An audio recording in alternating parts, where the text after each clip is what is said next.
Olá, tudo bem? Nessa semana, a nossa célula comentou sobre um tema extremamente importante e atual: comunhão. Como tem sido a comunhão do corpo de Cristo? Como tem sido a comunhão dos irmãos hoje em dia? A pandemia nos trouxe algumas ferramentas muito importantes, como a tecnologia, as transmissões ao vivo, as reuniões online. E isso foi sim de muito proveito, mas infelizmente muitas pessoas acabaram se distanciando da igreja, se distanciando do corpo de Cristo. Algumas pessoas hoje olham para a sua situação e dizem: olha, eu tenho Deus e eu faço meu culto em casa, e eu oro e faço minhas orações em casa e não preciso mais ir a um lugar, ir a um templo. Essa é uma mensagem muito perigosa, porque isso traz um distanciamento muito grande e o de um relacionamento profundo com Cristo. Isso muitas vezes pode ter sido até uma desculpa que as pessoas usam para se afastar da igreja, por algum motivo, por alguma razão. Não sei quais motivos ou razões a pessoa pensa assim, alguma frustração na igreja, algum desânimo, mas certo é que a pandemia trouxe essa situação. Muitas pessoas deixaram de congregar e estão agora em casa, vivendo o evangelho por conta própria. Isso é um perigo não porque a igreja salva, não porque o pastor salva, não porque a denominação é perfeita, nada disso. Mas isso é um perigo porque Cristo nos ordena a viver em comunidade, a viver em comunhão. E é justamente nessa comunhão que nós crescemos, é que nós amadurecemos. Existe um exemplo de um barco numa tempestade. Você pode estar dentro de um barco numa tempestade em alto mar e pessoas ali cheirando mal, pessoas reclamando, esbarrando em você e te trazendo algum desconforto. E esse barco representa a igreja. Então ali você possivelmente terá alguns contratempos. Mas estar fora do barco é muito pior. Estar fora do barco é muito mais perigoso. O risco ele é muito maior de você se afastar, de você se afogar e acabar caindo em um esfriamento espiritual. Por isso, estar em comunhão é muito importante. Por mais que de fato existam alguns problemas em algumas denominações, em algumas igrejas, em algumas lideranças, mas é ali o local onde nós crescemos juntos, onde nós crescemos e amadurecemos juntos. Eu gosto muito de um texto, está lá em Lucas capítulo 24, que é os discípulos no caminho de Emaús. Talvez você já conheça esse texto, mas ali o texto vem dizendo que os dois discípulos caminhavam. Eles saíam de Jerusalém e iam em direção a essa cidadezinha chamada Emaús, esse vilarejo. E o tempo era justamente quando Cristo tinha morrido e também já tinha ressuscitado. Mas esses dois discípulos não tinham visto ainda Cristo, né? E eles caminhavam ali um pouco incrédulos sobre o que tinha acontecido. Será que Cristo mesmo ressuscitou? E nesse caminho, Cristo aparece para eles. Cristo já ressurreto aparece para eles, mas eles não o reconhecem. A Bíblia vai falar que os olhos deles estavam como fechados. E por causa disso, eles não reconheceram que aquele que caminhava com eles era o próprio Cristo. Mas eles continuam a conversa e eles até perguntam: olha, você não viu o que aconteceu em Jerusalém? Cristo que foi crucificado?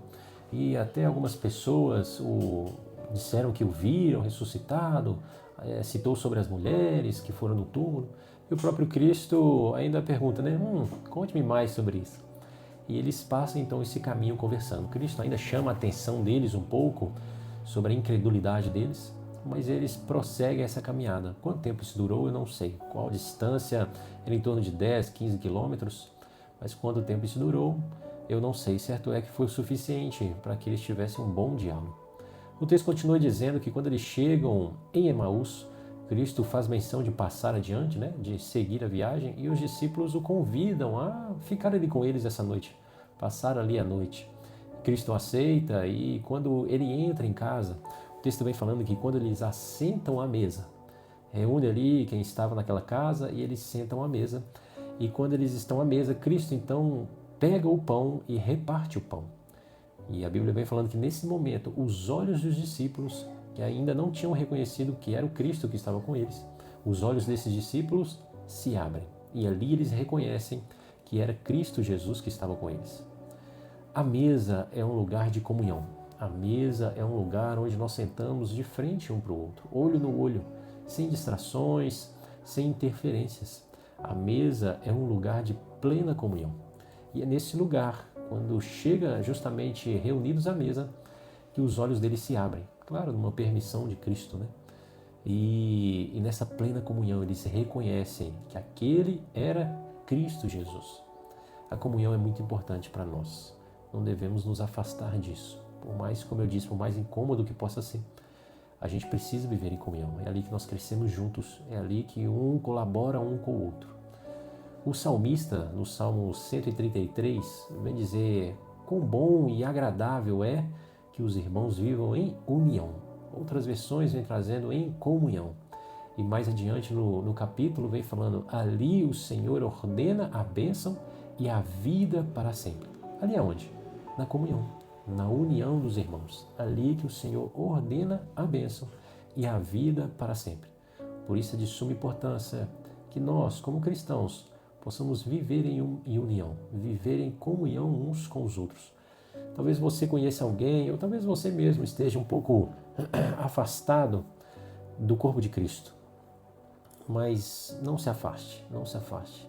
Volte a ter comunhão, volte a ter união com os irmãos. Isso é de suma importância para a sua caminhada cristã. Talvez você tenha saído por alguma desavença. Olhe, volte, peça perdão, perdoe, libere perdão, libere amor, mas volte a ter comunhão com a sua igreja, com o corpo de Cristo, numa célula que você frequentava.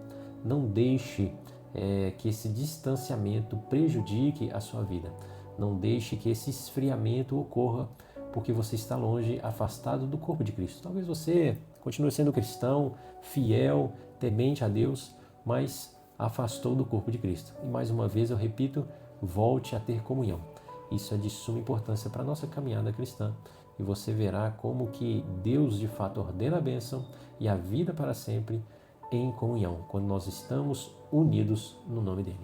Muito obrigado, que Deus te abençoe. E se você gostou, curta, compartilhe, comenta aqui o que você tem vivenciado, o que você tem experimentado na sua caminhada cristã em relação à comunhão. Se você tiver algum testemunho, algo que possa contribuir, deixe aqui nos comentários e eu vou estar lendo e te respondendo.